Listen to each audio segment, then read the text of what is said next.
What happens when midnight becomes a trap you can't escape? Tonight on Silent Fears, 6 people share what really happened to them on New Year's Eve. Experiences that changed everything. Names and locations have been altered for privacy, but these accounts are based on real testimonies. Before we begin, drop your location and current time in the comments below. Let's see who's brave enough to watch this alone at midnight. Hit subscribe if you're ready for stories that will make you question reality itself. December 31st, 11:47 at night. And I'm on the phone with 911 trying to explain something that sounds completely insane, even as the words leave my mouth. There's something in the fog, it's moving. It knows I'm here. You have to help me, please. My name is Serena, and I'm calling from downtown Fargo, 8th floor apartment in that converted grain elevator building on Broadway. And I need someone to understand that we've been stuck at 11:47 for the past 3 hours. I know how that sounds. I know what you're thinking. But my phone says 11:47. Annabelle's phone says 11:47. Dylan's phone, the TV, the microwave clock. Every single device in this apartment is frozen at 11:47, and we cannot get to midnight. The dispatcher keeps asking if we've been drinking, and yes, we started around 9 with vodka and some cheap champagne. The kind that comes in bottles with twist-off caps because we're not fancy people. We're just 3 friends doing what we do every New Year's Eve in this apartment. Annual tradition. Same 3 people, same board games spread across the coffee table. Same streaming coverage of Times Square on the TV. Same view of Broadway 8 floors down, where you can see the Shields store lit up across the street and the Red River frozen into a solid sheet of ice below us. Fargo in winter gets cold in a way that people from other places don't understand. We're talking negative 18 degrees tonight. The kind of cold where your breath freezes in the air and snow squeaks under your boots like styrofoam, and the moisture in your nostrils freezes the second you step outside.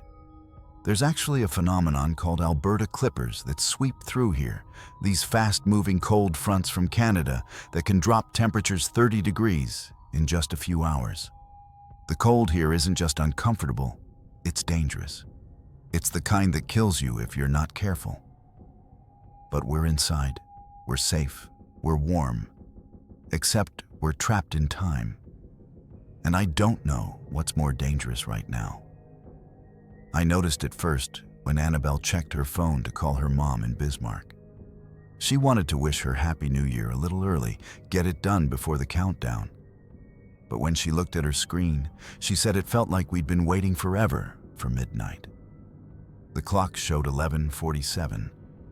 We all laughed, figured the phones were glitching. But then Dylan checked his phone and same thing.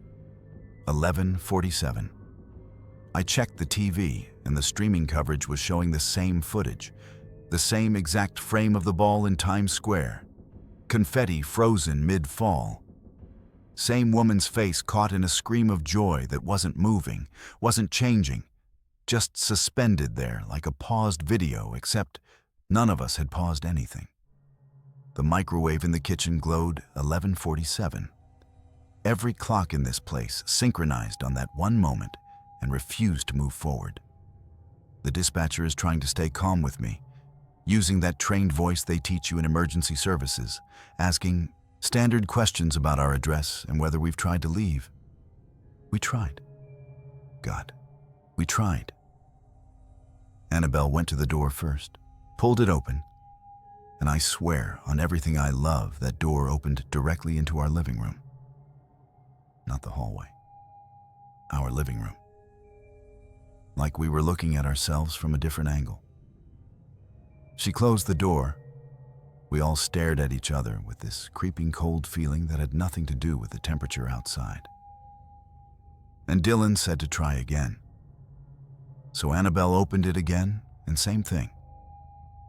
Different apartment door, completely different door that should have led to the hallway with its ugly carpet that always smells like mildew and old cigarettes. That door had become our door, our living room door. We were looking at our own space from an impossible angle.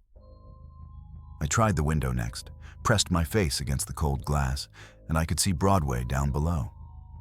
Normal street. Normal cars parked along the curb. A few people on the sidewalk, frozen mid-step like someone had hit pause on the entire city. I could see them, individual people, their breath visible in the cold. But they weren't moving, not breathing, not walking, just suspended. And there was a car alarm going off, had been going off.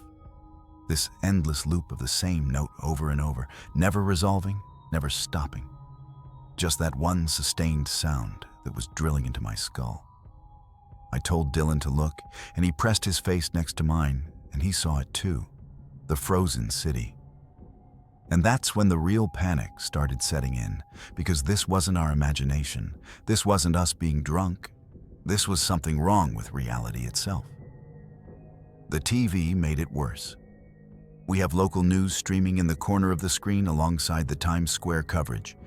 And somehow, our apartment building appeared on the local feed. We could see our own window from the outside. We could see ourselves as tiny figures behind the glass. But the angles were wrong. The perspective didn't make sense. And we weren't moving in that footage. We were frozen too. 3 people behind glass, trapped in amber. The dispatcher asks for our address again, and when I tell her, she goes quiet for a long moment, then says something that makes my stomach drop. She says the building was demolished in 2018. She's looking at city records, and according to everything official, this grain elevator conversion, this whole building, it was torn down 6 years ago. But I'm in it. I'm standing in it right now. The floor is solid under my feet. The walls are real.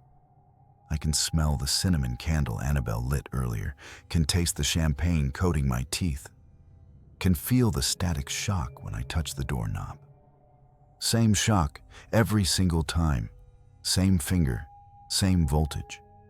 Like we're not just stuck in time, but stuck in a loop of actions, small repetitions we're not even aware of until we notice them. Dylan was biting his nails earlier during the board game, nervous habit he has. And he looks down at his hands now, and his nails are bitten down again. Fresh pain, fresh damage, but he didn't do it. He didn't bite them again. But the evidence is there. Raw skin, the taste of blood in his mouth that appeared without action. Annabelle's lipstick keeps reapplying itself. She can taste the waxy cherry flavor coating her teeth again and again, fresh application. But her hand never moved to her lips. We're looping within the loop. Small actions resetting. The dispatcher's voice cuts in and out now, breaking up with static. And I hear her say something about previous calls, something about this same location, years listed. 2019, 2020, 2021. Other people have called from here. Other people have been trapped in this moment. Then I see it in the TV screen reflection. There's someone standing behind our couch. 4th person. Except there's no one there when I spin around. 3 of us. Only 3. But the reflection shows 4. A shadow that doesn't match any of us, standing perfectly still while our shadows move. I count them. 1, 2, 3. 4. 4 shadows from 3 people. And the 4th one isn't following the laws of light, isn't reacting to our movements, just standing there like it's been there all along, and we're just now noticing. The smell in the apartment changes. Underneath the cinnamon candle, there's something else now. Something stale and wrong. Old sweat mixed with old fear. Someone else's terror soaked into the walls from a different time. Banging starts from inside the walls. Not outside the apartment, not neighbors, but inside the walls themselves. Rhythm matching something specific. 13 seconds of pounding. Silence. 13 seconds again. over and over. That's when Dylan starts counting.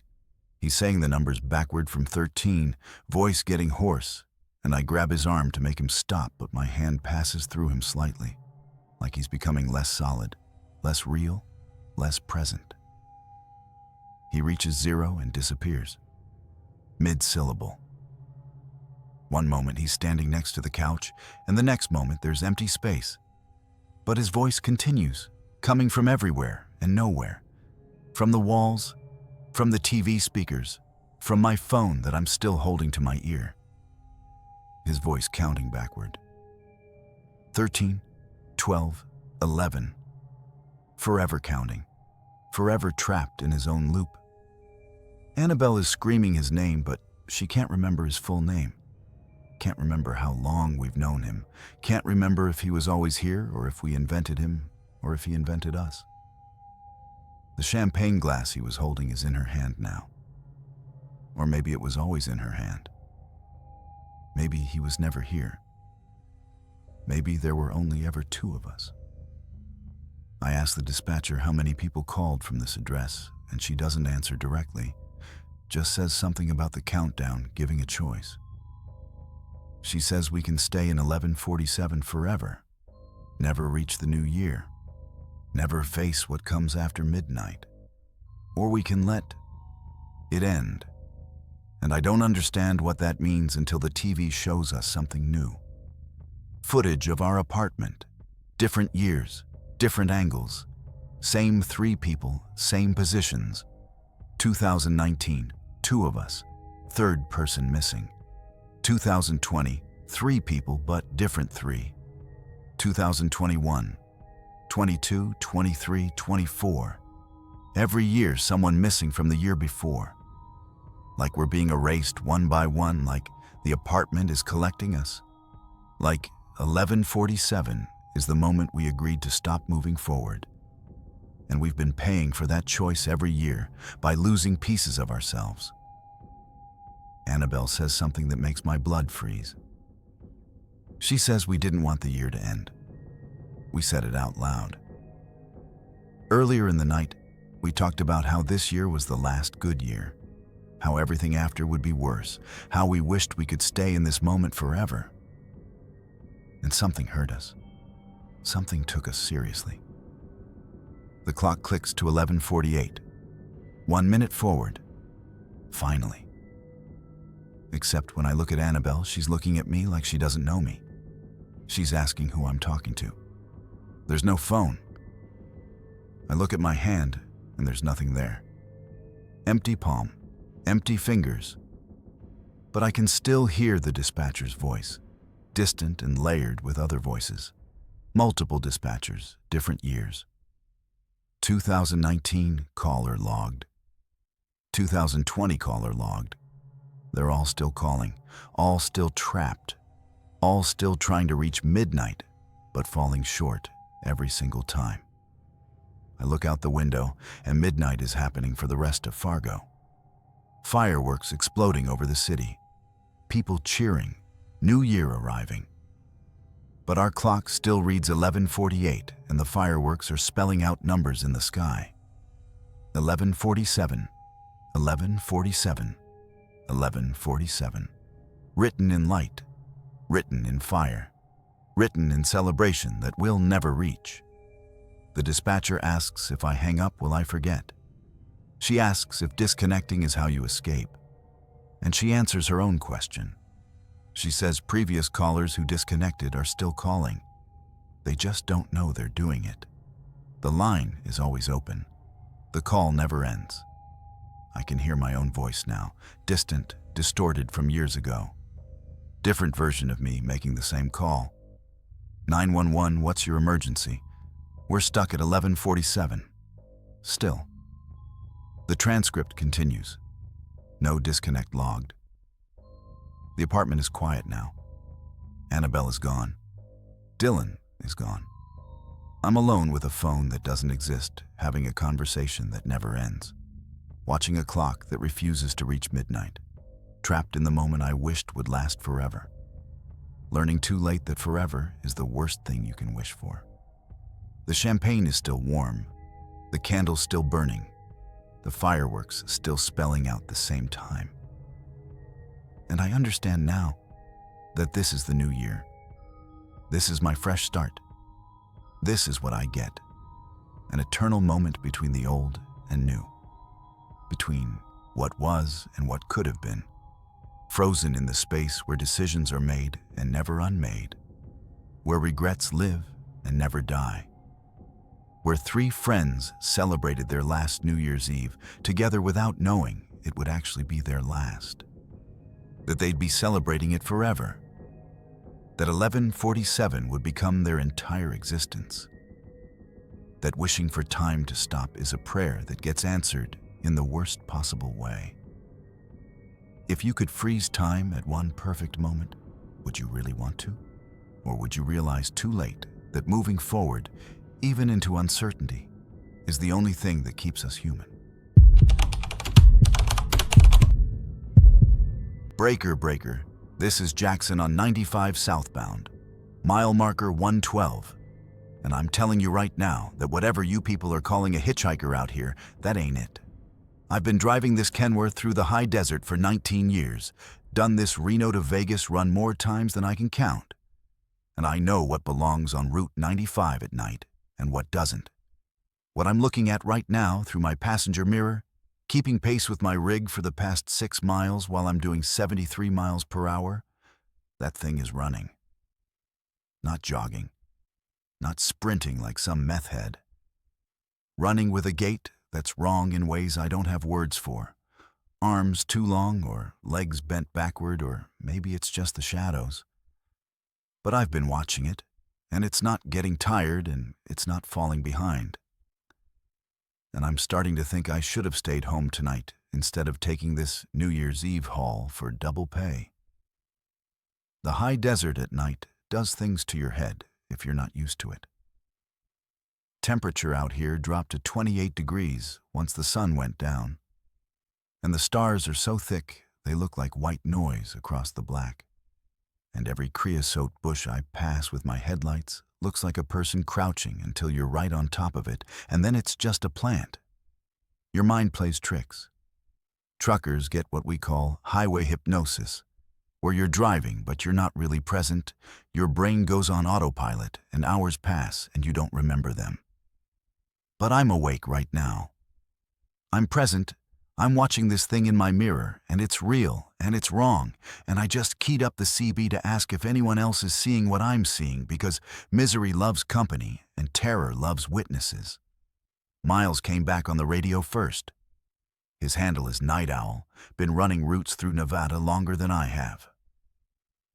And he says he's about 15 miles behind me. Just passed through Tonopah proper, where the Mizpah Hotel is still lit up like a beacon, and the Clown Motel sits dark because even the owner doesn't want to be there after midnight. There's actually a real phenomenon out here called the Tonopah lights. Unexplained lights that appear in the desert sky, been documented since the mining days in the early 1900s. Military explains them as flares from the test range. But the old-timers say there's something else.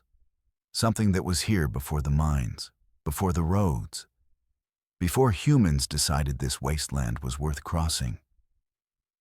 I never believed in that stuff. I believe in diesel fuel and delivery schedules and the mortgage payment that's due in 5 days. But I'm starting to reconsider my beliefs because whatever is running alongside my rig right now is making me understand why the old stories exist. I told Miles what I'm seeing, and he asks if I'm sure it's not just a drunk from one of the Tonopah bars. And I tell him no drunk can run 73 miles per hour. No drunk can maintain that pace for 6 miles straight. No human can do what this thing is doing. The smell inside my cab changed about a mile back. Coffee in my thermos went cold, and I can smell diesel like always, and old leather from the seat. But there's something new now, something sharp and wrong. And I realize I'm sweating even though I've got the heat turned down low. My hands are shaking on the wheel. I ask Miles if he's seeing anything on his end, and he says negative. Just empty highway and sage and the distant mountains. And then he goes quiet for a second and comes back on and says, "Wait. Yeah, there's something moving parallel to the road about a quarter-mile out." And I feel this sick relief because I'm not crazy. I'm not seeing things. There's confirmation. Then 3 more truckers key up on the channel. Different handles, different voices, all of them somewhere on Route 95 between Tonopah and Goldfield, all reporting the same thing. Figures running alongside the highway, keeping pace, not human, wrong proportions. And that's when I tell Miles, don't stop. Don't you dare stop. Keep rolling no matter what. Because every instinct I have is screaming that stopping is death. The CB chatter gets frantic for a minute, everyone talking over each other. And then Miles says he's pulling over at the rest stop at mile marker 97, says his rig is overheating, says he needs to check something. And I'm yelling into the radio, no, negative, keep moving. But he's not listening, or maybe he can't hear me, because there's something wrong with the transmission now, static building. And I watch my mile markers tick down, and I know I'm going to pass that rest stop in about 8 minutes, and I'm praying Miles listens to me. The thing in my mirror crosses through my headlight beam, and I get a clear look for maybe 2 seconds. It has the shape of a person, the way a child's stick figure has the shape of a person. All the parts are there, but the proportions are nightmare fuel. Arms too long, reaching almost to the ground. Legs bent wrong, or maybe bent right, but at angles that shouldn't work. Joints where joints shouldn't be. And it's fast. Faster than anything that size should be. I've hauled through every kind of weather, every kind of road condition, seen elk and deer and even a bear once outside of Tahoe, and I know how animals move. This isn't animal. This isn't anything that evolved naturally. This is something else wearing a shape that almost passes for human until you actually look at it. Mile marker 97 comes up, and I see Miles's rig parked at the rest stop, all his lights on, driver door hanging open, and I don't slow down. I keep my speed at 80 now, pushing my governor, and as I pass, I see something tall bent over inside his cab, and I hear sounds on the CB that I'm going to hear in my nightmares for the rest of my life. Wet sounds, metal tearing, Miles screaming, and then not screaming, and then silence. Dead air. The dispatcher in Sparks comes on asking for status updates, and I give her my location and tell her Miles is down, need emergency services to mile marker 97. And she asks what happened, and I don't know how to explain what I saw. So I just say, animal attack, officer down, send everyone. The CB starts picking up voices that aren't trucker voices. Mechanical voices, flat effect, saying things like load 47 proceeding to destination, contents driver undigested, feeding zone parameters, route 95 miles, 97 through 145, active December 31st only, midnight to 3 a.m. And then I hear my own voice come through the speaker. My voice, my exact voice, saying, breaker, breaker. This is Jackson. I didn't make it. But I didn't say that. My hand isn't on the mic. That's my voice from somewhere else, some other time, some other version of this night that already happened or is happening now or will happen if I make the wrong choice. The steering wheel is vibrating under my hands at a frequency that feels wrong. And the engine tone changed, and I have this horrible feeling that I'm not driving anymore, that something else is driving, and I'm just along for the ride. Passenger in my own rig, hands on a wheel that's only pretending to respond to my input. I check my passenger seat, and there's nothing there. Empty. But when I look in the rear view at the sleeper berth behind me, curtain pulled across like always, I see movement. Someone's back there. Something's back there. The curtain is closed, but I can see the shadow of something too tall for that space, hunched over, folded in on itself. And the smell hits me full force now. Roadkill. Gasoline. Burnt hair. Something sweet and rotten underneath, like meat that's been sitting in summer heat. I'm doing 85 now, and my hands won't leave the wheel to grab anything, won't reach for my phone, won't defend myself, because they're locked in place, and I don't know if it's fear or something else controlling my muscles. The thing in my sleeper berth leans forward, and I can see it in the mirror now.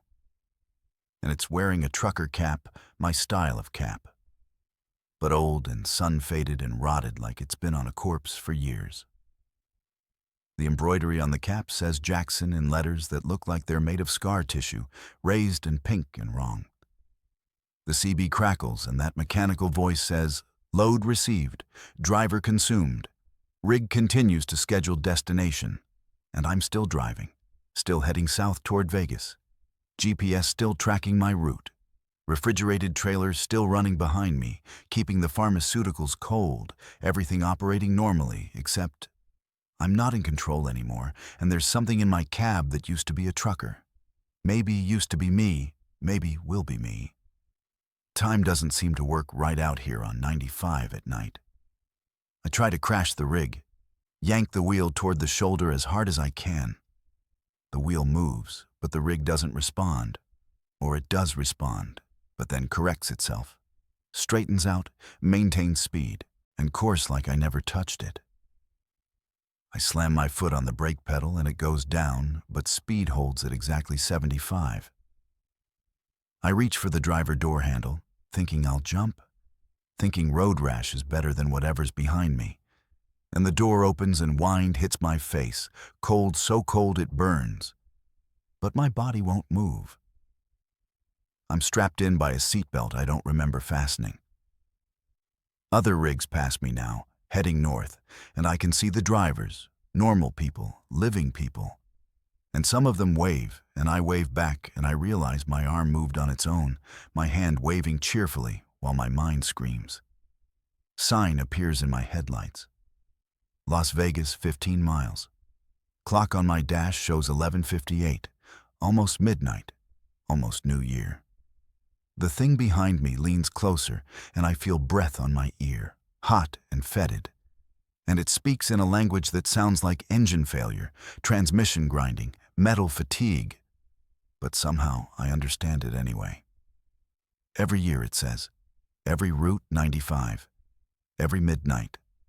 Someone has to feed the road. And I understand then that this highway is hungry, that it's been hungry since they paved it. Maybe since before. Maybe the hunger was here first and the road just gave it a shape, a pattern, a schedule. The road needs maintenance, and the maintenance is blood, and the schedule is New Year's Eve. And truckers are the offering, because we're the only ones out here. The only ones driving through the dead zones. The only ones isolated enough to disappear without immediate notice. My GPS updates and the destination changes. Not the hospital in Vegas where I'm supposed to deliver. Different location. Coordinates in the desert outside the city. Satellite view shows what looks like a boneyard. Hundreds of rigs parked in neat rows, all with refrigerated trailers, all abandoned or not abandoned. Occupied by drivers who can't leave, won't leave, are part of the road now. The CB fills with voices, dozens of them, all saying the same handle. Jackson. Different years, different deliveries, all ending in the same place. I count them. 19 voices. 19 years I've been running this route. 19 New Year's Eves. How many did I forget? How many times have I made this drive, had this experience, ended up in that boneyard, and somehow reset, started over, drove again? Mile marker 217 appears, and my hands turn the wheel without input from my brain. Guide the rig onto a dirt road I've never seen before. And I'm parking now among the other trucks, and I can see drivers in cabs, dead or not dead, mummified, still gripping wheels, still staring forward, still waiting for a destination they'll never reach. The thing slides from the sleeper berth into my passenger seat, and I see it clearly for the first time. It was a trucker once, long time ago. Decades, maybe. Still wearing the uniform, name tag corroded and unreadable except for the year. 1987. My own name tag, the one I bought in 2005 when I started this job, starts corroding in real time, flesh beneath it burning, matching the pattern, becoming the same. I open my trailer to unload the pharmaceuticals and they're gone. Trailer is full of something else. Plastic-wrapped bundles, human-shaped, hundreds of them, each one tagged with a CB handle and a date. Miles 2024. Names I don't recognize going back decades. This is what the road collects. This is what feeds it. Not the driving, not the cargo. Us, the drivers. Our fear and isolation and exhaustion converted into whatever energy keeps the highway running, keeps the trucks moving, keeps the schedule maintained. Fireworks start over Vegas in the distance, visible from here. And each explosion sounds wrong. Sounds like brake squeals and metal fatigue and screaming. And the countdown happens.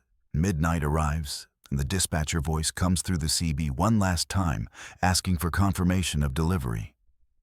My hand reaches for the mic and I watch it move. My hand, my choice.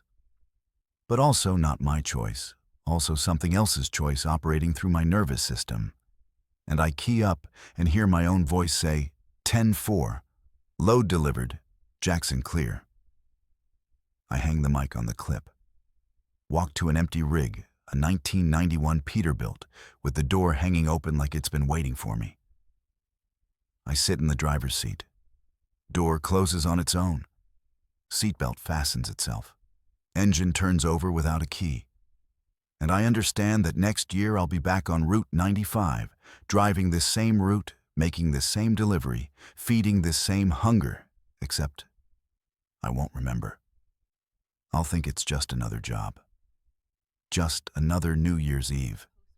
Just another run through the loneliest highway in America until mile marker 112, when something starts running alongside my rig and the whole nightmare begins again. The road always needs maintenance. The road always gets fed. And truckers like me, we're the ones who signed up for the night shift. The ones who agreed to drive the dark hours. The ones who keep the supply chain running, even when the supply chain runs on something darker than diesel. On the highway right now, mile marker 112, a figure appears and starts running alongside a southbound rig. Driver inside probably thinks it's just shadows. Probably thinks it's highway hypnosis. Probably thinks he'll make his delivery and collect his double pay and go home safe. He's wrong. But he'll find out soon enough. Same way I did. Same way we all do. The road is always hungry. Midnight is always coming. And someone always has to feed it. If you were offered double pay to drive alone through the desert on New Year's Eve, would you take it? Or do some roads demand a price that no amount of money is worth? So this is going to sound completely insane, but I don't know who else to ask, and I'm sitting in my bathroom with the door locked and Sasha is outside. And I don't think it's actually Sasha. My name is Nikki, and I live in Portland, Hawthorne District, second floor apartment above a Thai restaurant. And right now, it's 3:47 in the morning on January 1st. And I need someone to understand what's happening because I'm losing my mind, or reality is breaking, or both. I got home from a New Year's party around 1:30 this morning, and Sasha was already in the apartment. But I watched her leave for her family's place in Eugene 6 hours ago. I helped her load her car, a green 2015 Honda Fit, watched her drive away toward the Interstate 5 entrance, waved goodbye. And then I went to the party alone because that was the plan. She goes to Eugene, I stay in Portland. We meet back up on January 2nd when she gets back. Except she's here. She's in the apartment. And something is very wrong with her. The party was at a friend's house near Southeast 35th and Hawthorne, typical Portland gathering, craft cocktails that taste like flowers, People in thrifted blazers talking about podcasts they're producing, vinyl records playing in the background, that specific brand of Portland social gathering where everyone's trying to be interesting without trying too hard. I stayed until 1:15 because I was avoiding my ex who said he might show up. And then I walked home alone because it's only 22 minutes, according to Google Maps, and Portland feels safe most of the time, or used to feel safe. And it had stopped raining, so the streets were just wet and reflective. All the neon from the storefronts doubled in the puddles. Temperature was around 48 degrees, warm for a Portland winter. And I could see Mount Hood stickers on half the parked cars I passed, that typical Portland thing where everyone wants you to know they ski or hike or at least own the right gear for it. When I got to the apartment, the deadbolt was locked from inside, which made no sense because I'm supposed to be the only one here. I used my key and it opened fine, but that detail stuck with me, the deadbolt, because you can only lock it from inside the apartment. I walked in and all the lights were off like I'd left them. Normal. But then I saw Sasha's jacket on the couch. Her good jacket. The Patagonia one she specifically wore to Eugene because it was supposed to snow there and she wanted to be prepared. There's actually a weather phenomenon in the Willamette Valley where cold air gets trapped between the Cascade and Coast ranges, creating what meteorologists call a cold air pooling effect. Eugene sits right in that valley, and when the conditions are right, temperatures there can drop 20 degrees colder than Portland, even though they're only an hour apart. Sasha knew this. She checked the forecast obsessively, she packed for cold weather, and that jacket was part of her cold weather gear. So why was it here on my couch? Her keys were on the kitchen counter. Her phone was plugged in and charging by the microwave. Her Eugene trip playlist was still queued up on the Alexa, ready to play, but paused. Every single thing she needed for the trip was here in the apartment, except Sasha herself. I called out her name and got no response.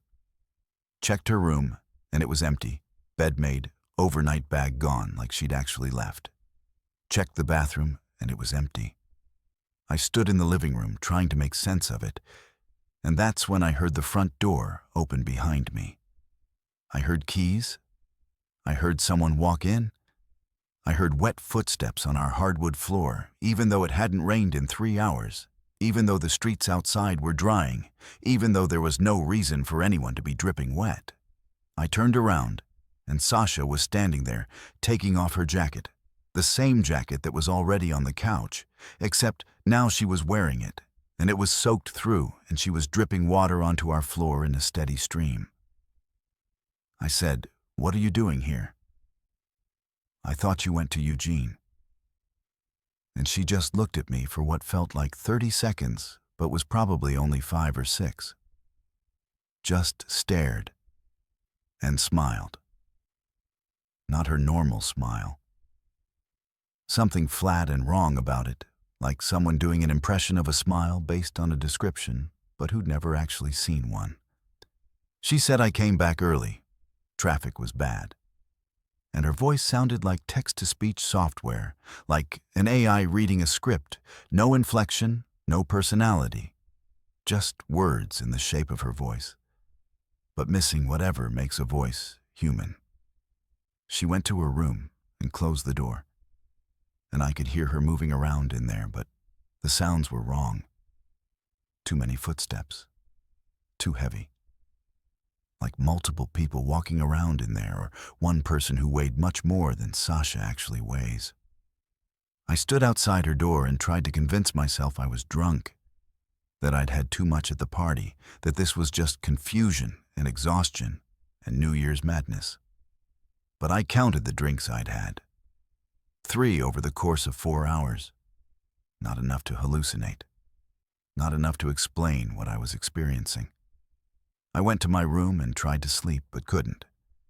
Just lay there staring at the ceiling, listening to the sounds from Sasha's room, counting footsteps, counting the wrong rhythm of movement that didn't match one person walking around. Around 2 in the morning, I gave up on sleep and decided to leave. Just get out, go to a 24-hour coffee shop, wait until daylight. Figure this out when my head was clearer. I got my keys and put on shoes and walked to the front door and opened it. And I was looking at our living room. Not the hallway, our living room from a different angle.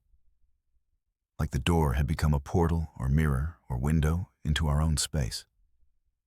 I closed it, stood there breathing hard, opened it again. Same thing. Living room. Different perspective, but same room. Same furniture, same Sasha's jacket on the couch that shouldn't be there because she was wearing it when she walked in. Or was she? Did I see two jackets, or one jacket in two places? Or am I losing my grip on basic observation? I tried the windows next. Bedroom window looks out on Hawthorne Boulevard. I can see the street, the parked cars, the neon sign from the bar on the corner, all of it normal and real and outside. But when I went to the living room window, it showed the same view. Same angle, same parked cars, same neon sign. But that window should face the alley behind our building. That window should show dumpsters and the back of other buildings and the fence that separates our property from the next block. Instead, it shows Hawthorne. Both windows showing the same impossible view. I pulled out my phone and texted my friend from the party, asked, "Did you see Sasha tonight?" And she responded immediately, even though it's past 2 a.m. She said, "Yeah, she was there, arrived like right after you left."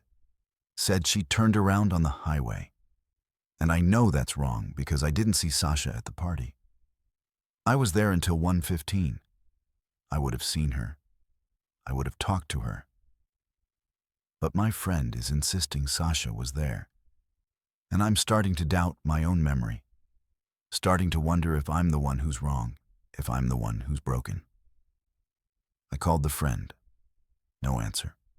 Tried 3 times. Straight to voicemail. So I opened my Photos app to ground myself in facts, in documented reality. And that's when things got so much worse. There are pictures I don't remember taking. Group shots from the party that look normal, me with people I know, standard New Year's photos. But then there's a selfie of me and Sasha at the party. Timestamp says 1:07 a.m. We're both smiling. We're both at the party together. Except I wasn't with Sasha. She wasn't there. I know she wasn't there. But the photo exists, and in the photo her eyes are completely black, not dilated, not shadowed. Black. Solid black from edge to edge, like someone filled in her eyes with marker. And I'm smiling next to her like nothing's wrong, like I don't notice, like this is normal. I checked my Google Maps timeline because I'm paranoid about privacy, but right now I'm grateful for the surveillance. The timeline shows me leaving the party at 1:15. Shows my walking route home along Hawthorne, past the Fred Meyer, past the bagel shop, standard route. But there's a gap. From 1:22 to 1:31, 9 minutes where my location just stops. Gray circle, location unavailable. 9 minutes I can't account for, 9 minutes that are just missing from my night. And during those 9 minutes, my phone sent 47 text messages according to my usage data. Sent them to my own number. I don't have those texts in my phone. They're not in my sent folder, not in my trash, not anywhere. But the data shows they were sent. 47 messages in 9 minutes. That's 1 every 11 seconds. What was I saying to myself? What did I agree to during those 9 minutes that I can't remember? Sasha knocked on my door around 3. I didn't answer. She knocked again. 47 times. I counted. Same rhythm every time. Knock, knock, knock, pause, knock, knock. Musical almost. Pattern that felt intentional. She said through the door, "Are you going to stay in there all night? We should talk about the party, about what happened during those 9 minutes, about what you agreed to." And I don't know what she's talking about, but the way she said it made my stomach drop because it felt true, felt like something I should remember but can't, like there's a gap in my memory that's shaped exactly like a decision I made and can't unmake. She said you took the shortcut through the parking garage on 33rd. You met someone. They asked if you wanted to start over, New Year, New You. And you said yes. I don't remember this, but saying it out loud makes it feel real, makes images start surfacing, fragments of memory or imagination or something in between. There was someone in the parking garage. I remember now, or I'm creating the memory now. I can't tell which. They were standing by the stairwell. They smelled like rain and metal. They asked a question. I answered. What did I answer? What did I agree to? Sasha says through the door that I agreed to trade. Old life for new life. Old self for new self. Said there's always resistance the first time. Said I'll understand when the year fully turns. And then I hear her talking to someone else out there in the living room. And I press my ear to the door, and there are multiple voices, all hers, different tones, different inflections, having a conversation with herself or with other versions of herself. One voice says she doesn't remember yet. Another says she will when the year turns. A third says there's always resistance the first time. They're discussing me like I'm a project, like I'm something being processed, like I'm in transition from one state to another and they're monitoring the progress. I'm in the bathroom now because it's the only door with a lock that still works. I locked myself in here around 3:30, and I've been sitting on the floor typing this on my phone and trying to figure out what to do. My phone battery is at 12%. I found something in my coat pocket when I was searching for a charger. A card. Business card, maybe. It's black, textured like leather, printed in silver ink that catches the bathroom light. It says, New Year's Exchange Program. Trade your old year for a new one. Trade your old life for a new one. Trade your old self for a new one. Midnight December 31st to midnight, January 1st. Terms and conditions in small print. Original self removed upon acceptance. Replacement self installed. Original stored for parts. No refunds. And at the bottom there's a signature. My signature. My handwriting. I recognize the way I make my capital N, the specific loop I do, the slant of my letters. It's dated 1:24 a.m., those missing 9 minutes. I signed something. I agreed to something. I traded something. They're outside the bathroom door now. Multiple Sashas. I can hear them whispering in unison. Perfect synchronization, saying it's almost 4. You need to come out. We have to start the installation process. Your replacement is here. She's been waiting all night. She looks just like you. She'll live your life better. She won't waste it like you did. She'll make better choices. She'll be happier. She'll be the version of you that you wish you were. And part of me wants to open the door. Part of me thinks maybe they're right. Maybe I did agree to this. Maybe drunk me at 1 a.m. on New Year's Eve made a choice that sober me has to live with.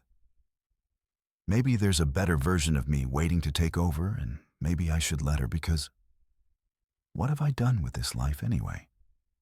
26 years old, graphic designer with no prospects, living in an expensive city I can barely afford, single after a bad breakup, working freelance with no stability, no savings, no plan, just drifting through days that all feel the same. But then I look in the bathroom mirror, and my reflection blinks before I do. Just a fraction of a second off. And it's smiling. I'm not smiling. I can feel my face. Neutral expression. Maybe scared expression.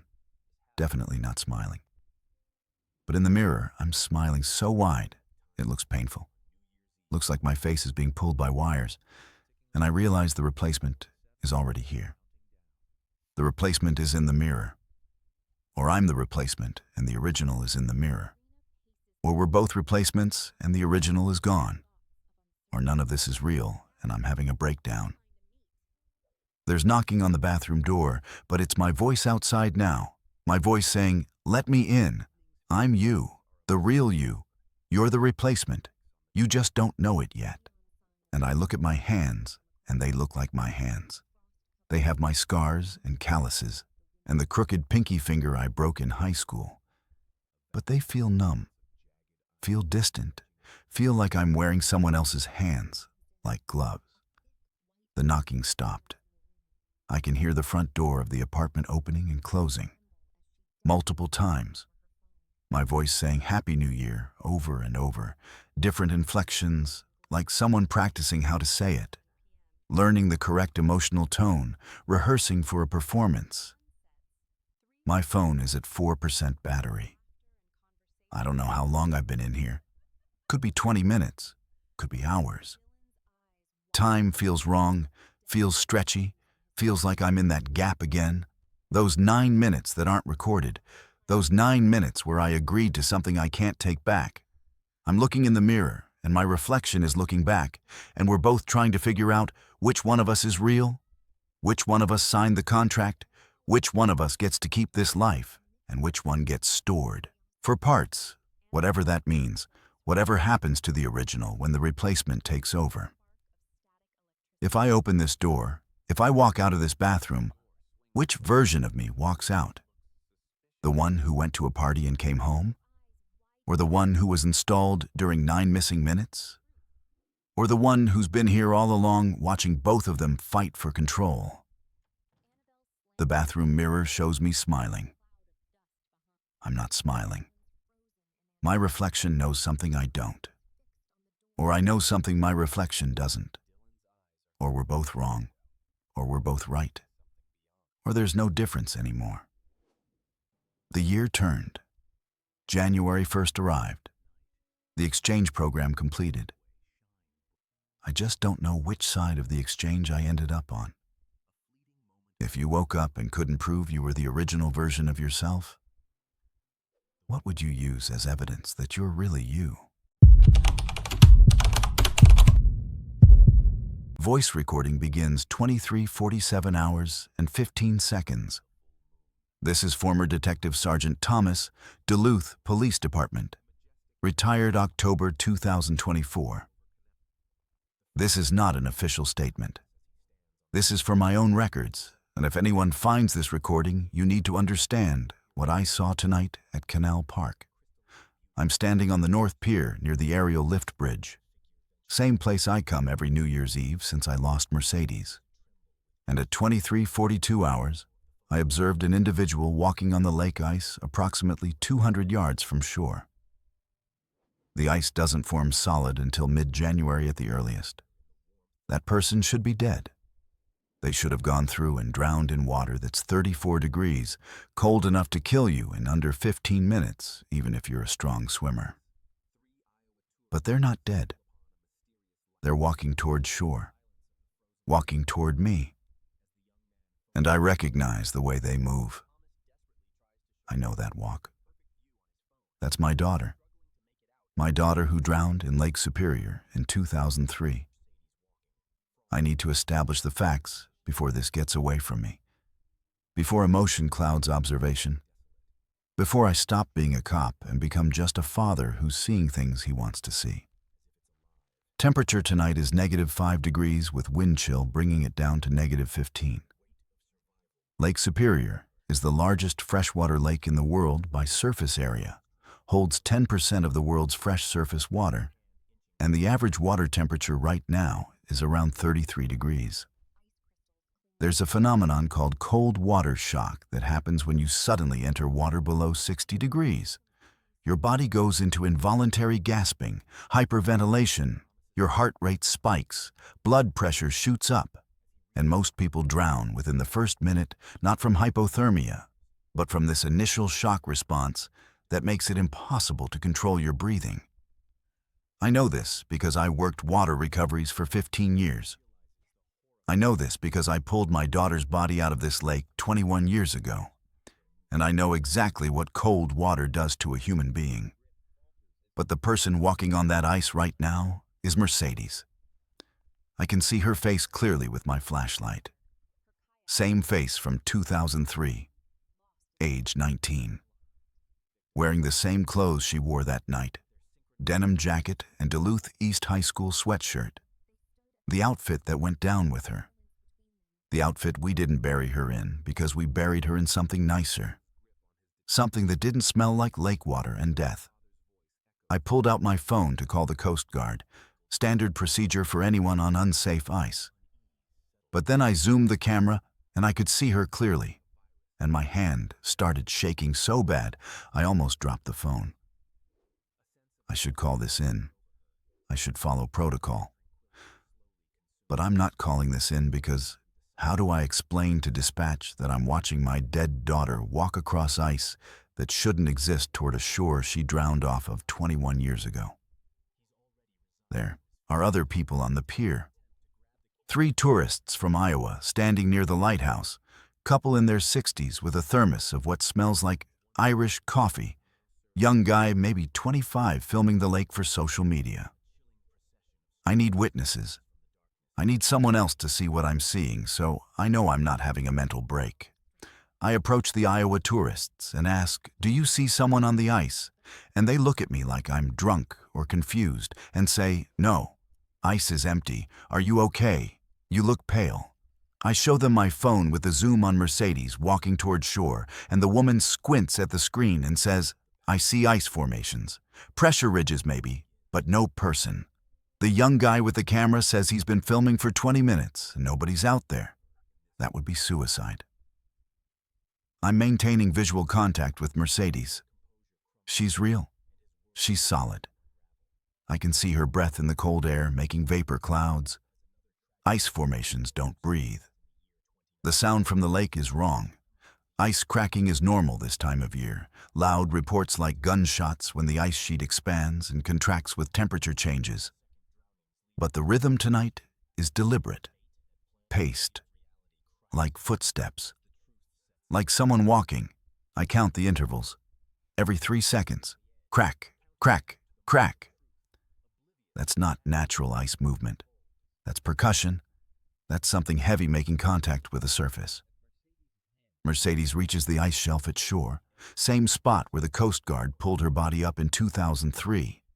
And she's climbing up, and I'm maintaining distance of approximately 30 feet because training says, don't approach an unknown situation without backup, but father instinct says, run to her, grab her, hold her, prove she's real.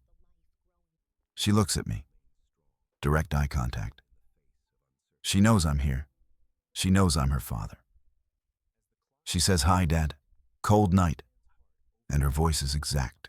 Same pitch, same slight lisp from the retainer she'd stopped wearing senior year. I approach slowly. The smell hits me before I reach her. Lake water, but old lake water. Stagnant, mixed with something chemical, formaldehyde. Funeral home smell, the smell of preservation, of bodies prepared for viewing, of death masked but not erased. She's solid looking, real looking. Wet from the lake with ice crystals forming in her blonde hair. I reach out to touch her arm, and my hand passes through like she's made of water, like she's liquid that reforms after I pull back. She says I'm here, but I'm not. You know how it works. You pulled enough drowning victims. You know what the lake does, what it keeps. More figures are coming up from the lake now. Different points along the shore. Different people, but all of them wrong. All of them moving like puppets, like their joints don't work right, like they're remembering how to be human, but getting the details wrong. I recognize them, all of them. Isaac, who fell from an oarboat in 2007. A woman named Carolina, who kayaked out too far in 2015 and got caught in a rip current that pulled her under. People I worked cases on. People I recovered. People I wrote reports about. People I told families about in the worst conversations of my career. They're all climbing from the lake, and they're all walking toward Canal Park, where maybe 200 people are gathering for the New Year's countdown and fireworks. Mercedes stays beside me. She says every New Year's Eve, Dad. The lake lets us out for the countdown. We get to come back. We get to choose someone to trade places with. Fresh water doesn't give up its dead the same way salt water does. Cold preserves us, holds us in suspension, uses us. I'm trying to maintain professional detachment, trying to observe and document, trying to be Detective Sergeant Thomas instead of just a father. But my voice memo is shaking. My hands are shaking. Everything is shaking because my daughter is standing next to me, explaining that she's been coming back every year, that I've been seeing her every year, that I've just been refusing to understand what I'm seeing. She says, "You're dying, aren't you? The heart thing, you can feel it." And she's right. Cardiomyopathy. Forced retirement. Maybe 6 months, maybe 2 years, maybe I drop dead tomorrow. The cold air hurts my chest. Every breath is work. The other drowning victims are spreading through the crowd now, touching people's shoulders, whispering to them. People are nodding, eyes glazed, like they're sleepwalking, and they're all turning toward the lake, all walking slowly down to the shore, and I count them. 15 people. No, 18. Random tourists, locals, college kids, all of them heading toward water that will kill them in under 3 minutes. The young guy who was filming walks past me, phone still recording, eyes completely blank. Elderly Iowa couple holding hands, walking together toward the ice. I try to grab the guy, and my hand passes through him the same way it passed through Mercedes. I'm yelling at them to stop, pulling my retired badge like it means anything, like authority matters when you're dealing with something this far outside normal jurisdiction. Mercedes says you have to choose Dad, you or them. Clock's running, 90 seconds until midnight. And I understand now that this is the price. This is how it works. Every year the lake releases its dead for 30 minutes, 11:45 to 12:15. And during that window, they select replacements, fresh bodies to take their place, new drownings to balance the old ones. And someone has to make the choice of who goes in. She says, "Why do you think you come here every year? Why this exact spot? Why alone?" And I don't have an answer except muscle memory, except tradition, except grief. But she's shaking her head and saying, "You come because I call you. Because every year you stand at this edge and you almost step on. And every year you don't. You choose someone else. You don't remember, but you choose. Look at your phone, Dad. Check your photos, New Year's Day, every year." I check my camera roll with hands that barely work. January 1st photos going back years. Different people, strangers. Candid shots I don't remember taking. Faces I don't recognize. Captions I didn't write. Replacement 2015. Replacement 2019. Replacement 2023. Different people every year. Different victims, all of them photographed by me on January 1st. All of them dead in the lake by January 2nd, according to news archives I'm scrolling through with growing sickness. I've been choosing. I've been feeding the lake. I've been saving Mercedes by sending other people to drown. And I don't remember any of it because the lake makes me forget. Because this is the deal. Because a father will do anything to save his daughter, even if it means killing strangers, even if it means becoming a murderer, even if it means forgetting you're a murderer so you can live with yourself. The countdown starts. 10, 9, 8. I'm standing at the ice edge. Mercedes is behind me with her hand on my shoulder, and it's solid now. Real, cold, but present. She's saying, "You can stop now, Dad. You can come with me. I'm tired of coming back. You're tired of choosing. We can both go in. We can both stop. Or you choose one more time, and you forget again, and next year I come back, and we do this forever." The crowd is screaming 7, 6, 5. And I'm looking at the people walking toward the lake, seeing the Iowa woman with her hand on her pregnant stomach, seeing the elderly couple who mentioned celebrating their 50th anniversary, Seeing the young guy with texts on his phone that say, "Mom, I love you, Happy New Year," and I have to choose. Fireworks explode over the lake at midnight, light reflecting off ice.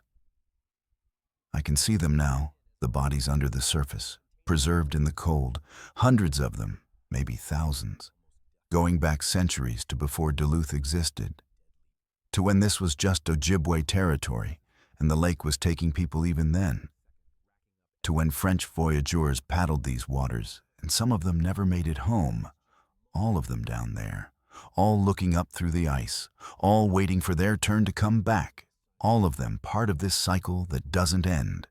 Mercedes says, "Make your choice," and I'm trying to think like a cop, trying to find the angle, trying to find the loophole, but there is no loophole.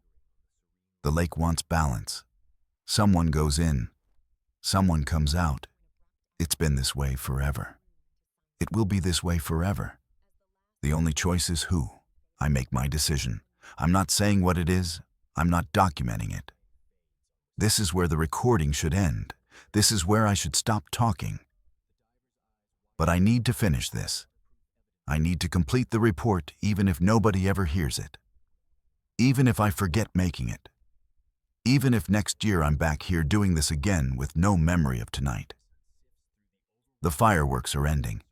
People are cheering. Someone is screaming.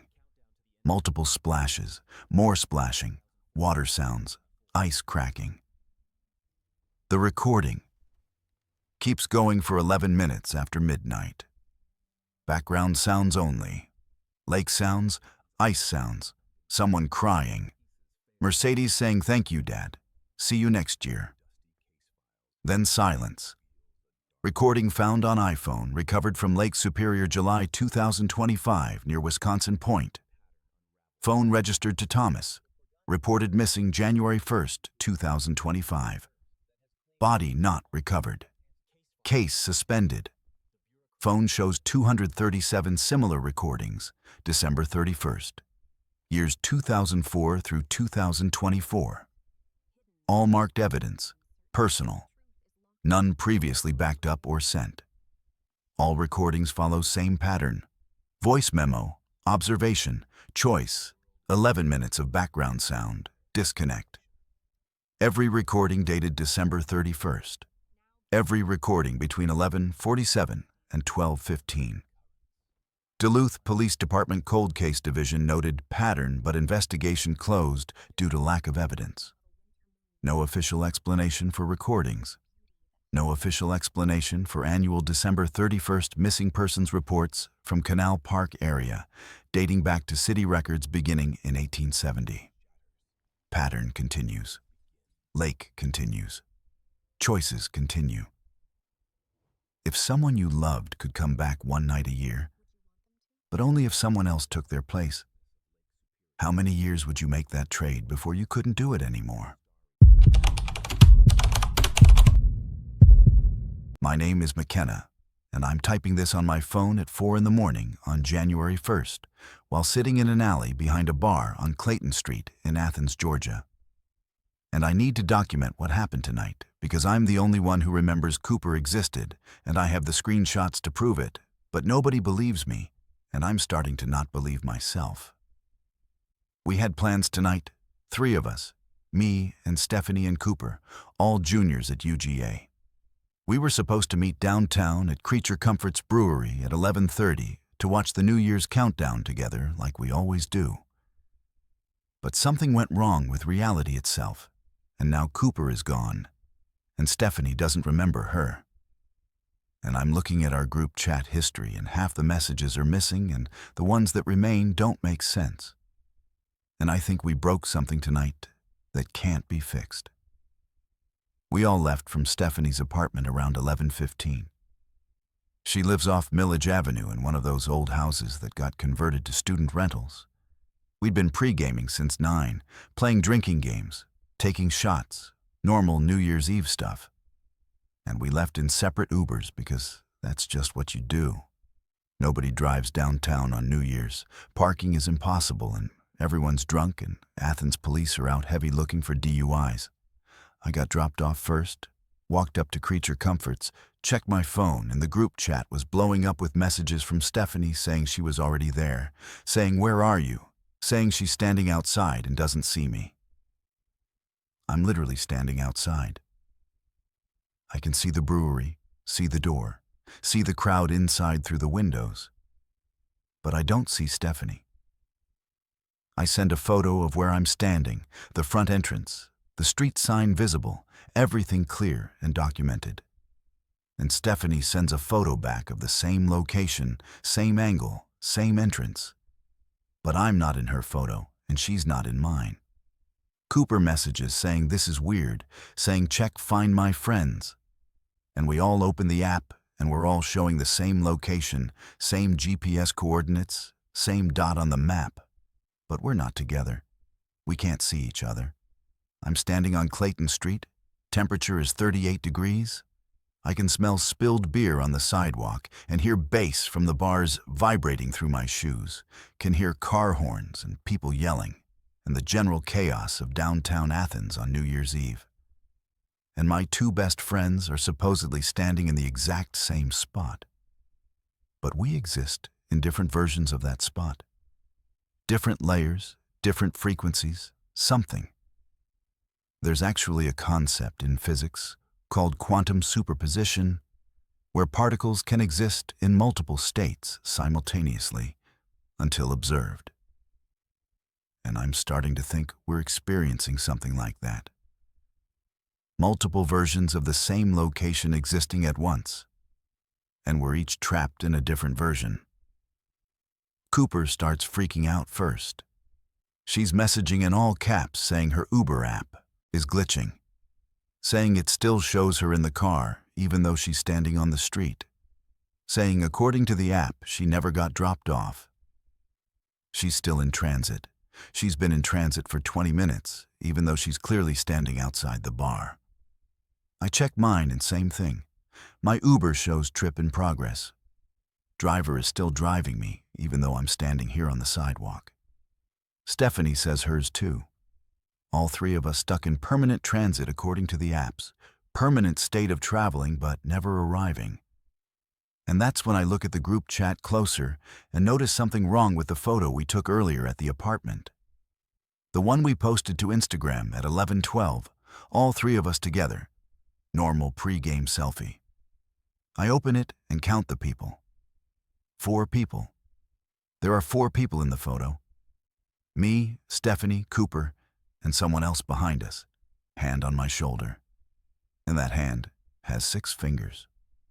I send a screenshot to the group asking whose hand is that, and Stephanie says she's looking at the same photo on her phone and there's only 3 people. And Cooper says she sees 4, but the 4th person is different in her version, and we're all looking at the same photo but seeing different things, different versions, different realities captured in the same image. I zoom in on the hand, and the fingers are wrong, too long, too many joints. And I can't tell if this was always in the photo and I'm just now noticing, or if the photo is changing in real time. If reality is retroactively editing itself. If the past is being rewritten as we watch. We decide to walk toward the arch, that landmark on campus that every UGA student knows, the Iron Arch at the entrance to North Campus. And we all agree to meet there. And I start walking, cross the street, head toward campus. And I'm there in 5 minutes, standing under the arch, alone. I send a photo to prove I'm there, and Cooper sends one back, and she's at the arch too, standing in the exact same spot, same angle, but I'm not in her photo. Stephanie sends hers, and same thing. 3 photos of the same location, 3 different realities. None of us able to see each other, even though we're supposedly occupying the same physical space. The backgrounds are different too. My photo shows clear skies. Cooper's shows fog. Stephanie's shows rain. But when I look up right now, I see stars. Clear night. No fog, no rain. We're experiencing different weather in the same location at the same time. Then Cooper messages something that makes my blood go cold.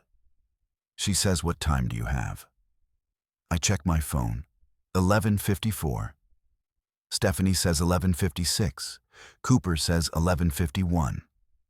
Our phones are showing different times, even though we're all on the same cellular network, same time zone, same city.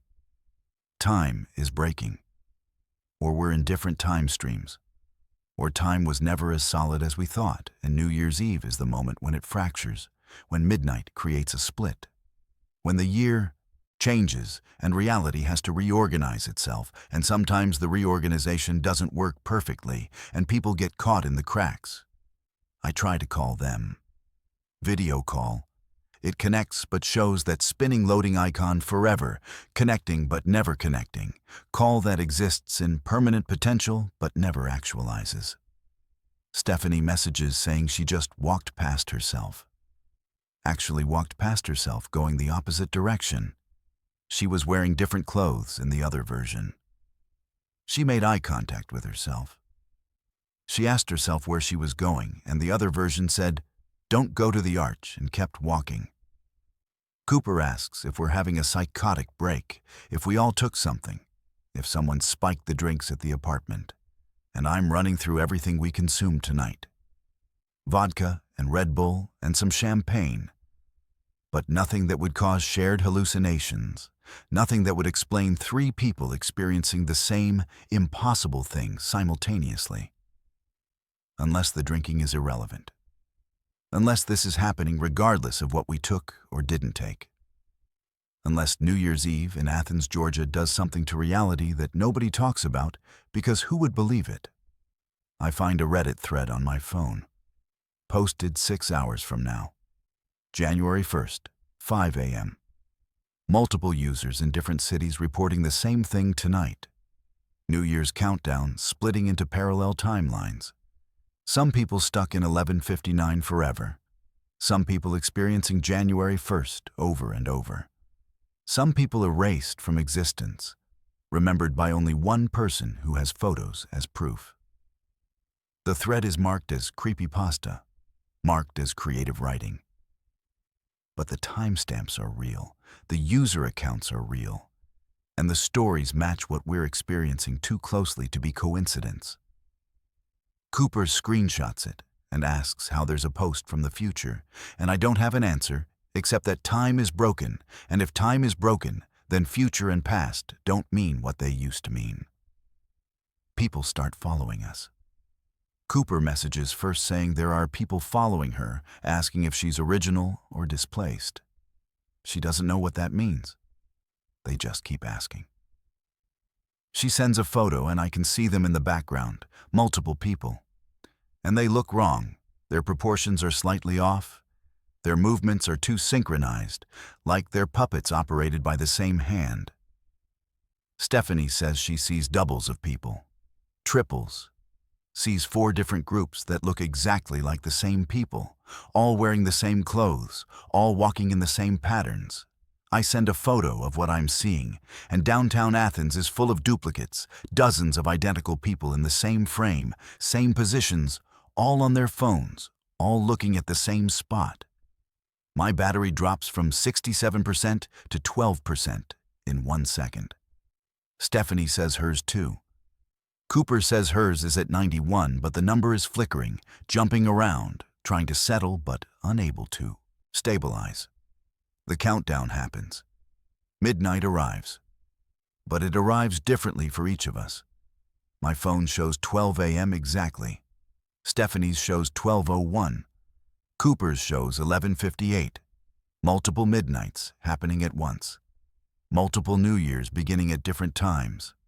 I send Happy New Year to the group chat and my message appears 3 times, slightly different text.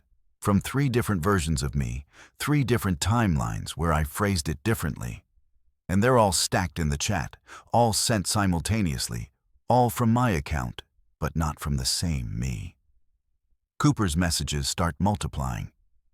She's typing, oh God, no, oh God, I can see it. And each message is slightly different, each version of her in slight panic escalation. And she says she can feel it. Can feel other versions of herself thinking different thoughts. One version went home, one version stayed, one version met someone, one version is falling, And she's asking which one is real, which version is her right now. Stephanie messages saying we need to physically touch. If we can find each other and actually touch, maybe we'll stabilize. Maybe we'll lock into one timeline. And I'm trying to get to her location, but the streets are wrong now. Buildings in different places, roads that should go one direction going another, GPS showing routes that don't exist. Cooper says she found Stephanie, says she's touching her arm. But Stephanie says that's not Cooper, that Cooper has a tattoo on her left wrist from sophomore year and this person doesn't. Cooper sends a photo of her wrist. No tattoo. She says, wait, where's my tattoo? I remember getting it. I remember the pain. I have the memory, but the physical evidence is gone. And I realize we're not just splitting into multiple timelines. We're merging memories from different timelines. We're becoming composite versions of ourselves. Combinations of different choices we made or didn't make. Different lives we lived or could have lived. Stephanie asks what year we met.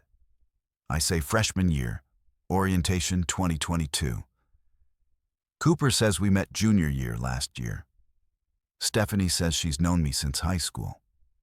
All three of us have different memories of how we became friends. All three memories feel real. All three memories have specific details that seem accurate. But they can't all be true. Or they're all true in different timelines, and we're trying to fit together from pieces that don't match, trying to be friends across realities that are incompatible. My phone shows our group chat from other timelines now. In one version, Cooper died tonight. Car accident on Atlanta Highway. In one version, we never came downtown, stayed home, nothing happened. In one version, there's only two of us. Cooper doesn't exist, never existed. Nobody named Cooper at UGA, no record of her. Then the group chat shows a system notification. Not from Group Me, from something else. Something underneath the app. Timeline convergence window closing in 3 minutes. Users must select primary timeline. Unselected versions will be archived. And there's a button. Claim primary existence. Cooper says she's pressing it. She wants to be real. She doesn't want to be archived. And she disappears from the chat. Leaves the group. Rejoins. Leaves again. Multiple notifications all at once. Cooper has left. Cooper has joined. Cooper has left. Rapid cycling like she's being torn between existing and not existing. Like reality can't decide if she's real or not, and she's flickering between states, quantum superposition collapsing and uncollapsing over and over. Her messages start fragmenting. Just letters. M, MC, MCK, MCKE, McKen. Building her name one letter at a time, or losing her name one letter at a time, or both. Then the messages become corrupted. Letter combinations that aren't words, symbols that aren't language. And I'm watching my friend dissolve, in real time. Watching her become data corruption, watching her existence reduced to glitched text in a chat interface. The system notification updates. Timeline convergence complete. Primary timeline established. Displaced users have been archived. The chat goes quiet. I message asking if anyone's there. Stephanie responds. Cooper doesn't. I ask where Cooper is. Stephanie asks who Cooper is. She says there are only 2 of us in this chat. Always have been 2 of us. Who am I talking about? I scroll up through the chat history. All of Cooper's messages are gone. Every photo with 3 people now shows 2. Our group name changed from 3-person emoji to 2. Stephanie has no memory of Cooper, no memory of a third friend. Says, I'm acting strange. Says, maybe I should go home, sleep it off, I'm not making sense. I have screenshots on my phone proving Cooper existed, photos with her in them. But when I try to show Stephanie, she sees empty space where Cooper should be. Sees 2 people in photos I see 3 people in. And I realize I'm the only one who remembers. I'm the only one who didn't forget. I'm in the primary timeline, but I retained memories from a displaced timeline. I'm carrying the ghost of a friendship that no longer exists. My phone buzzes. Text from unknown number. Says, "This is Cooper. This is one version of Cooper. I'm in a different Athens now, different Georgia, different timeline where I claimed primary.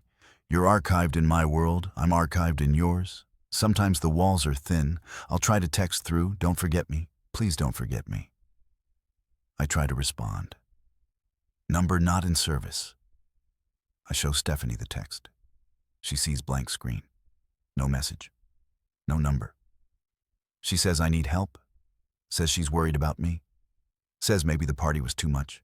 Maybe I drank too much. Maybe I should call someone. I look at my photos. Start deleting them. Every photo with Cooper now shows empty space, or shows 2 people, or shows 3 people. But none of them are people I recognize. One photo won't delete. The group photo from 11:12 p.m. Now it shows 5 people. And none of them are us. If everyone you knew forgot your best friend ever existed, but you still had the memories, would you fight to make them remember or accept that you're the only one carrying a ghost? I've been editor of the Bend Bulletin for 31 years. I've written approximately 11,315 stories about this town. This will be number 11,316, and it will never see print.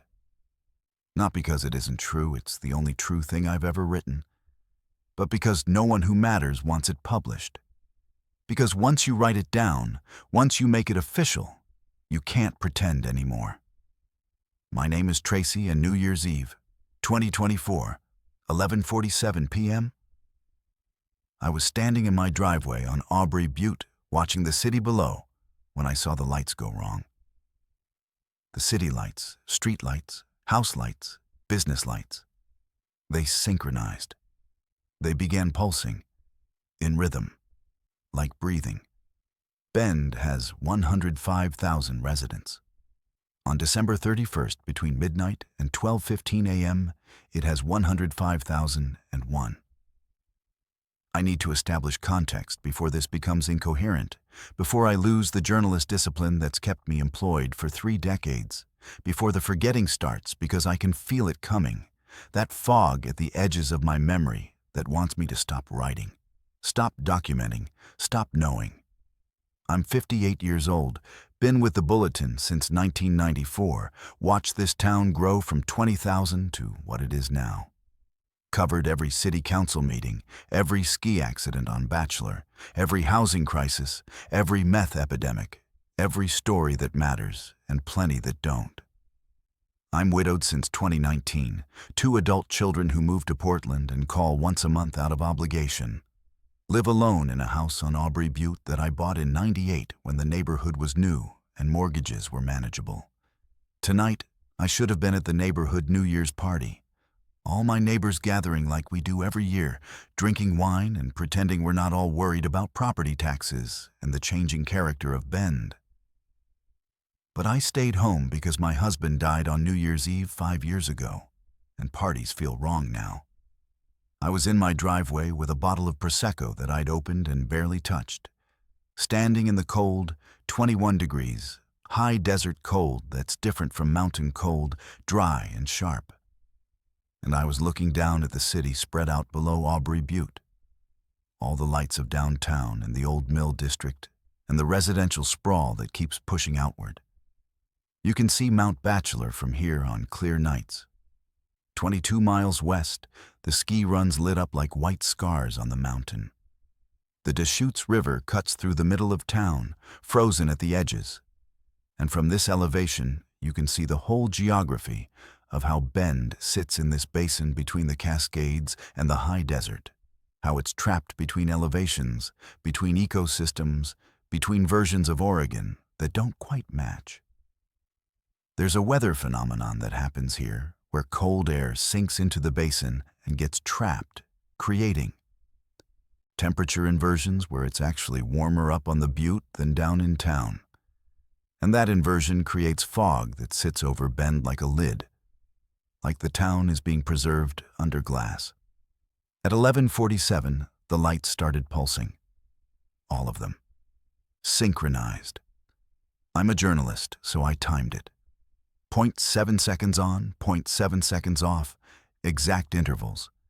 And I could see it happening across the entire city. Every street light on Galveston Avenue, every house light in the developments east of town, every business sign in the Old Mill District, all pulsing together like the city was breathing, like Bend itself had a heartbeat. I pulled out my phone to record video because that's what you do when you see something impossible. You document it. But the video showed normal lighting, steady and constant. My eyes saw pulsing. The camera saw normal. I have a Ring doorbell security camera, and I pulled up the feed on my phone and watched in real time as the camera recorded steady lights while I was looking at the actual lights with my actual eyes and seeing them pulse. The disconnect made me physically sick, made my inner ear go wrong, made the ground feel unstable. I called my neighbor Christy, attorney who lives 3 houses down, been on Aubrey Butte since 2006. And I asked if she saw the lights doing something strange.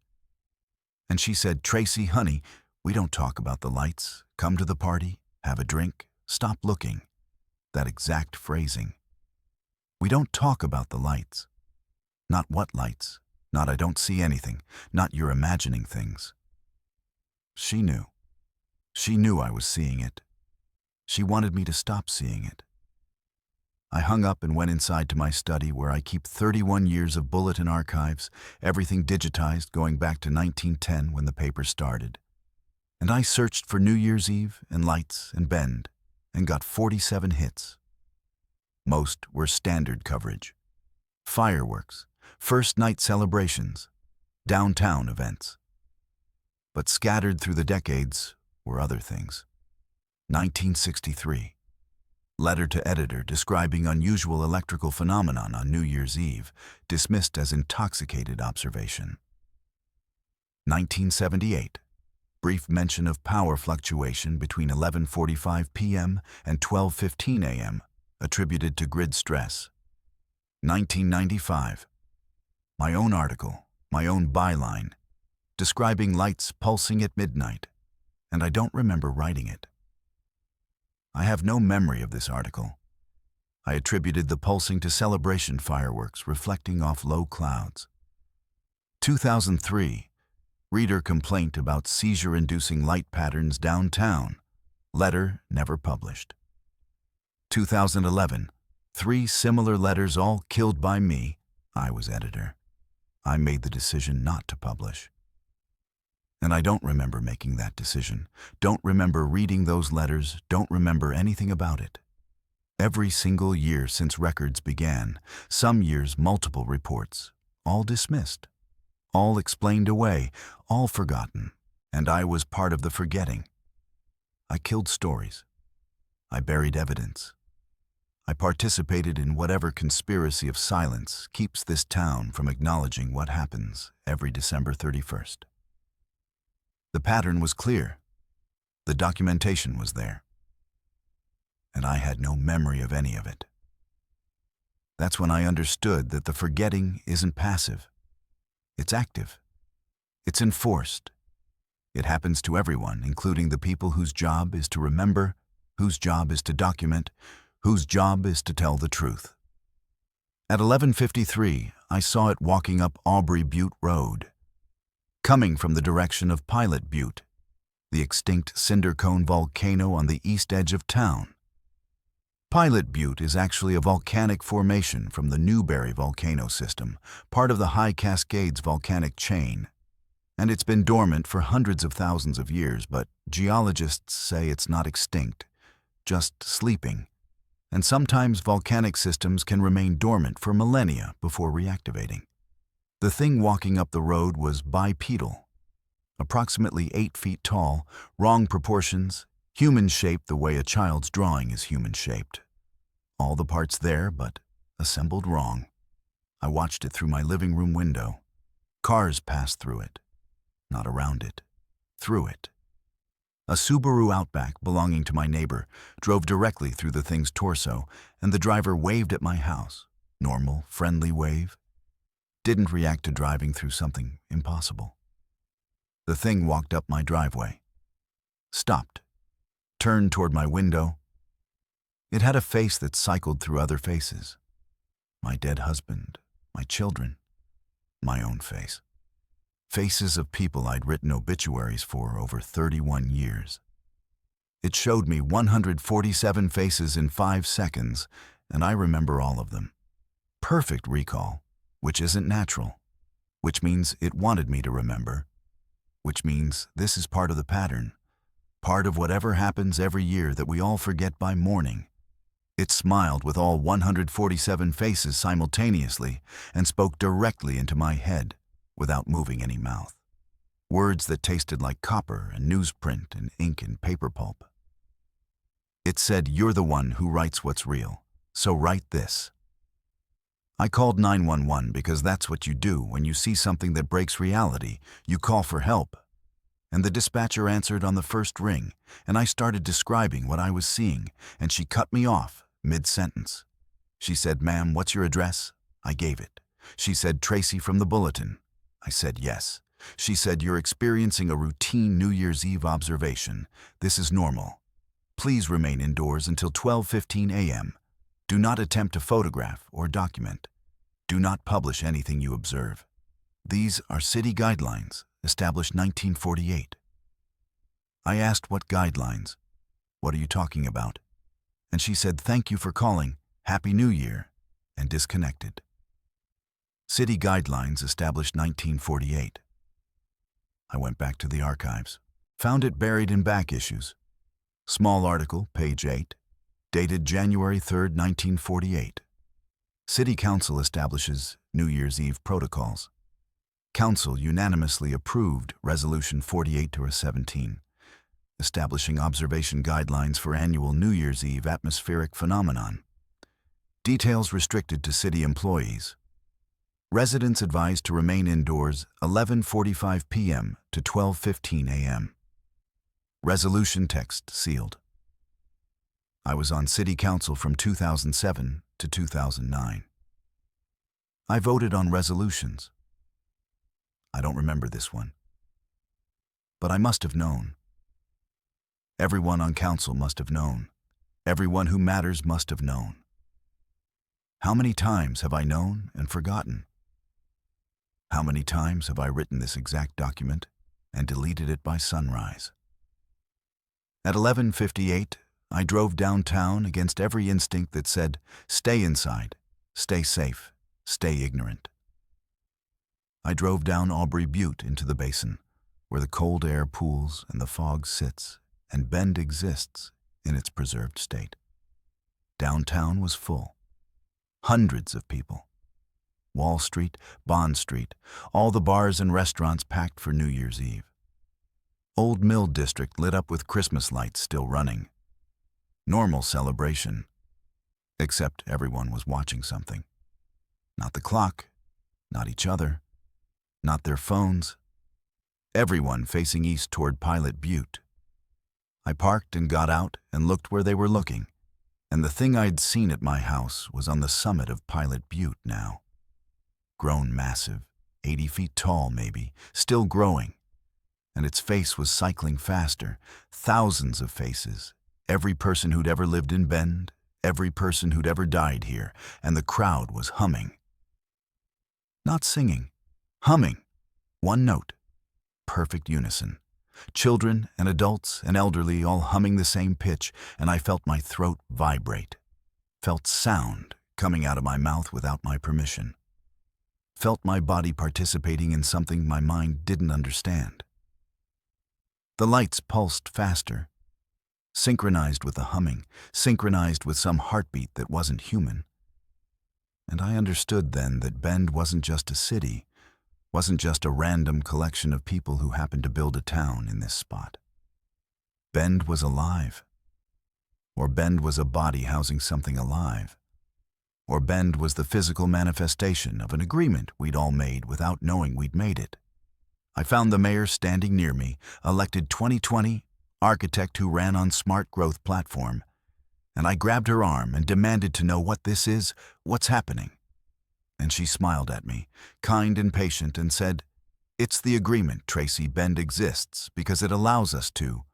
Once a year we acknowledge it, we see it, we feed it our attention. In exchange we get another year. Our town thrives, our property values increase, our businesses succeed, our children are safe. One night a year between 11:45 and 12:15. We remember what we agreed to.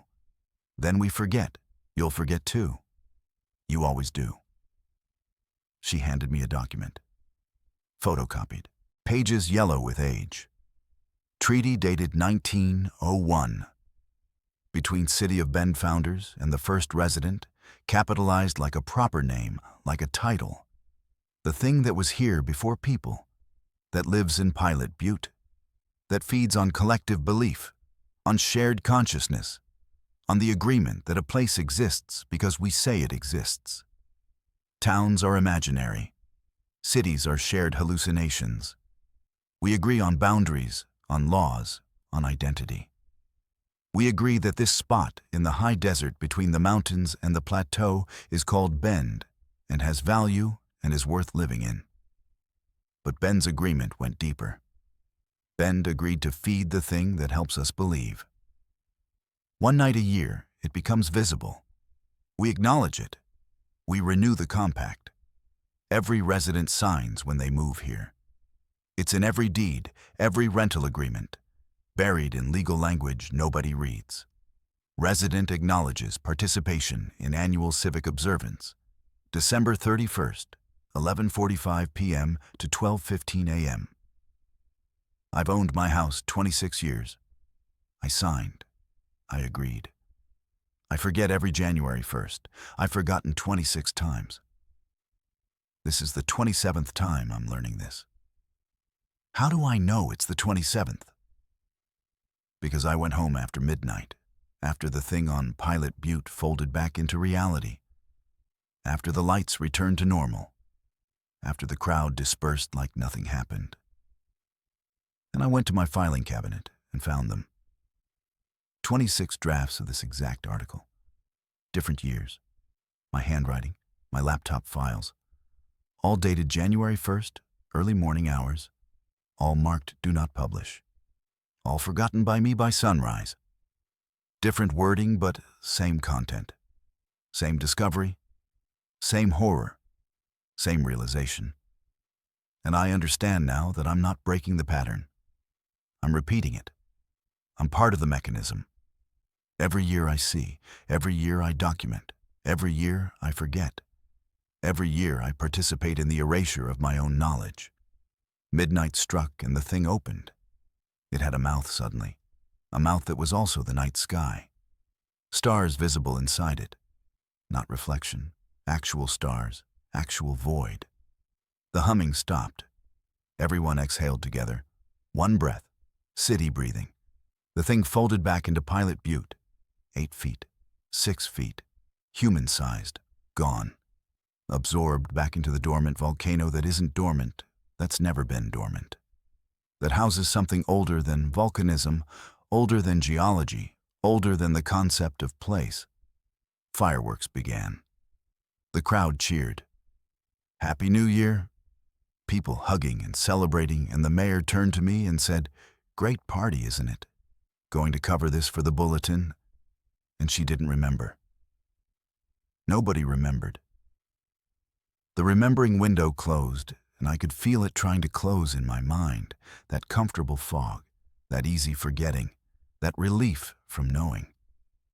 I ran to my car, drove home, started writing this. It's 4:17 a.m. now. I've been writing for hours. My hands hurt.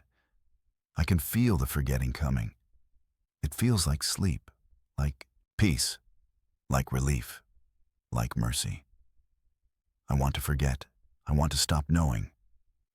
But I'm a journalist. I document truth, even if nobody reads it, even if I don't read it, even if by noon today I've deleted this file and have no memory of writing it. So here's the truth for the 27th time. Bend exists on a contract with something older than cities, older than humans, older than the idea of civilization. It lives in Pilot Butte. It eats collective belief, eats shared consciousness, eats the agreement that we exist as a community. We feed it one night a year. In exchange, we get prosperity and safety and growth and all the good things a town offers. The price is simple. Remember for 30 minutes, then forget. We've paid this price for 123 years. It's a good deal. Bend is a wonderful place to live. I'm going to publish this article. I'm going to email it to everyone. I'm going to fight the forgetting. I'm going to break the cycle. I'm going to expose the truth. I'm going to make them remember. I'm going to force acknowledgement. I'm going to save this town from whatever bargain it made in 1901. I'm going to be the journalist who finally tells the story that matters most. I'm going to document this properly. I'm going to maintain integrity. I'm going to honor my profession. I'm going to do the right thing. I'm going to publish. I'm going to send. I'm going to expose. I'm going to save everyone. I'm going to break free. I'm going to remember. Except I won't. I know I won't. Because this is the 27th draft, and if the previous 26 versions of me couldn't break the pattern, then I won't either. The forgetting is stronger than journalism. The agreement is stronger than truth. The comfort of ignorance is stronger than the burden of knowledge. I'm going to close this laptop in approximately 6 minutes when the forgetting fully arrives. I'm going to wake up January 1st with no memory of New Year's Eve. I'm going to go through my day normally. I'm going to continue editing the bulletin. I'm going to continue living in Bend. I'm going to continue participating in the compact, whether I remember it or not. And next year, December 31st, 11:47 p.m., I'm going to stand in my driveway and see the lights pulse and think I'm seeing something new for the first time. Unless I'm not. Unless this time is different. Unless writing it down 27 times creates enough residue in my subconscious that something sticks. Unless the pattern can be broken by simple repetition, by documentation, by refusing to let the truth stay buried even if I personally forget it. So I'm saving this file in a folder labeled Story Ideas, maybe someday, where I apparently saved the previous 26 versions, where future me might find them, where the evidence accumulates even if memory doesn't. Maybe year 28 is when I finally remember. Maybe year 50. Maybe never. But at least I tried. At least I wrote it down. At least somewhere in my filing cabinet and my hard drive is proof that I knew, that I saw, that I understood, that for one night a year I was the journalist I always wanted to be. The one who tells the truth regardless of consequences, regardless of cost, regardless of whether anyone, including myself, will remember. It's 6:43 a.m. I don't know why this file is open. I don't remember writing this. Reading it now, it's clearly fiction. Stress dream, overwork, insomnia.